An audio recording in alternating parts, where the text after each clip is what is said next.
చెప్పరా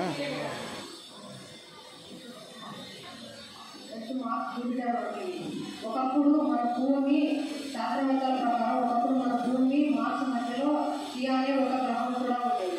భూమి గురుత్వాకర్షణ శక్తి ఎక్కువ ఉండేది. భూమి గురుత్వాకర్షణ శక్తి ఎక్కువ ఉండడంతో సూర్యుడు చుట్టూ తిరుగుతున్న ఆస్ట్రాయిడ్లు కొన్ని పక్కకు రావడంతో ఆ కొన్ని ఆస్ట్రాయిడ్లు భూమి చుట్టూ తిరగడం ప్రారంభించాయి.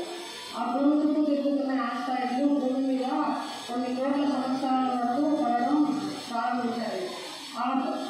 ఆ పడుతున్న ఆస్ట్రాయిడ్లు కూడా పక్కనున్న సూర్యగ్రహానికి కూడా పడేవి. ఎందుకంటే పక్కనే ఉన్న భూమి గురుత్వాకర్షణ శక్తి వల్ల భూమి మీద పడుతున్న ఆస్ట్రాయిడ్లు అన్నీ భూమి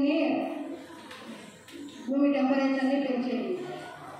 పక్కనున్న సూర్యగ్రహం కూడా కొంచెం కొంచెంగా భూమికి ఎదురు రావడం మొదలుపెట్టింది.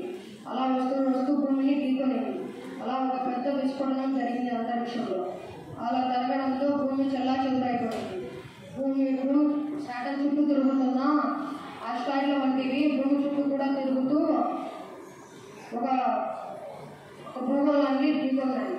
ఆ ఢీకొనడంతో మన చంద్రుడి జననం జరిగింది. అప్పుడు భూమి మీద ఒకే సముద్రం ఉండేది. అదే 9900 డిగ్రీలతో సెంటీగ్రేడ్లలో మండిపోతున్న లావా. ఆ లావా ఎవరైనా మనుషులు దాంట్లో పడితే అసలు నూకలు కనిపించినట్టుగా పోయేటువంటి అప్పుడు భూమి మీద ఎన్నో యాసిడ్ రైన్స్ పడేవి. కొంతకాలం వరకు యాసిడ్ రైన్స్ పడుతూ ఉండేది. అప్పుడు భూమి మీద నేల గట్టి పడింది. లోపల ఉండే వేడి పదార్థం అంతా లోపలనే ఇన్నర్ కోర్ అనే భూమి లోపలికి వెళ్ళిపోయింది. తేలిగ్గా ఉండే పదార్థాలన్నీ భూమిపైకి వచ్చాయి. వర్షాకాలం యాసిడ్ రైన్స్ తగ్గిపోయాయి. లోపల ఉండే తేలిక పదాలు బయటకు వచ్చాయి. అప్పుడు సముద్రాలు పెరిగిపోయాయి. సముద్రాలు పెరిగిపోవడంతో ఆస్ట్రాయిడ్లు పడడం కూడా తగ్గిపోయాయి. అప్పుడు సూక్ష్మక జీవులు బతకడం మొదలుపెట్టాయి. సూక్ష్మక జీవులు బతకడంతో కొన్ని సంవత్సరాలుగా ప్రశాంతంగా ఉన్న భూమి మళ్ళా ఆస్ట్రాయిడ్లు పడడంతో ఆస్ట్రాయిడ్లలో మినరల్స్, వాటర్, ఎనర్జీలు ఉండడంతో అవి సూక్ష్మక జీవులకు ఎంతో ఎనర్జీని కలిగించాయి. అందువల్ల సూక్ష్మక జీవులు రూపాంతరం చెందుతూ పెరుగుతూ డైనోసార్లుగా మరియు కొన్ని కాళ్ళు ఎగిరే డైనోసార్లుగా వచ్చాయి. అందులో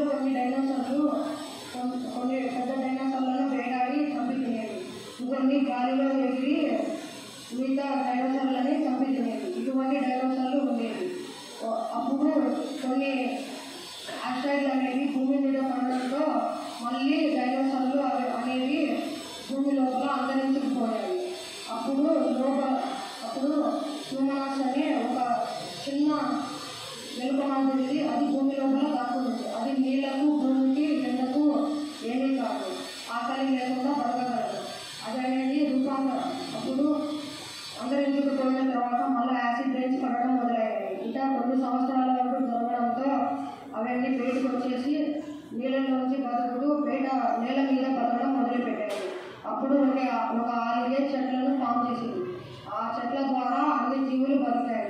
అప్పుడు కొన్ని కొడుకులు కూడా రూపాంతరం చెందాయి. ఆ చెట్లను తినడంతో కొన్ని బతుకుతున్నాయి. కానీ కొన్ని అప్పుడు ఆఫ్రికా దేశంలో ఉండడంతో ఆఫ్రికా దేశం చాలా పచ్చగా ఉండేది. సూర్యుని కాంతులు ఆఫ్రికా దేశం మీద ఎక్కువ పడడంతో అక్కడ చెట్లు అన్నీ ఏమీ లేకుండా ఎడారి అయిపోయాయి.